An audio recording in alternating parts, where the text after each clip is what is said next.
All right, let's talk about slip trailing.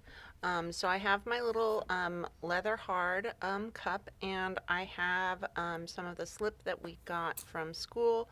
That is Content Porcelain, Nara. Um, and I want to make a little pattern on here that I can, that makes, that looks like little feet.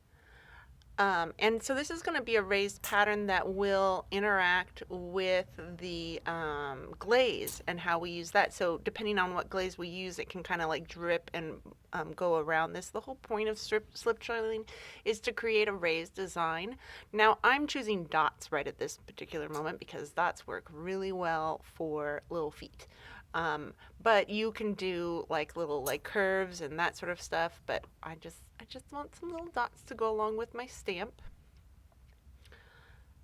The tricky part for this is that if you get them really wet, you might have to let them sit up a little bit before you start to turn that piece if you don't want your drips to, it depends on how like stiff your clay is.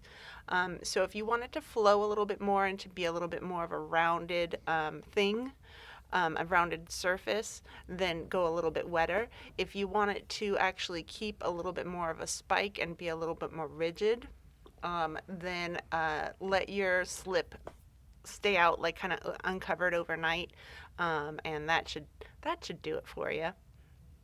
Or just a section of your slip, so that way you can have wet stuff and drier stuff. Um, and just make sure that you keep your tips like clean. And really that's just slip trailing. So work on that little like pattern and design, so that I'm gonna make little feet all over this. I think I'm gonna put a little foot right on the inside as like a little surprise too. Um, but yeah, nothing super difficult.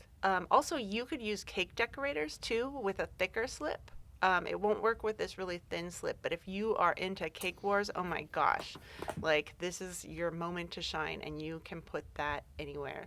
So these are good, but they are a little bit on the wet side. So I've noticed like that they kind of want to move around. So I'm going to let this like dry a little bit before I do anything else. But it's just going to be more dots. So I'll just set this up to make sure that they're not too drippy anywhere. And I think that'll be good to go. Slip trailing, yay!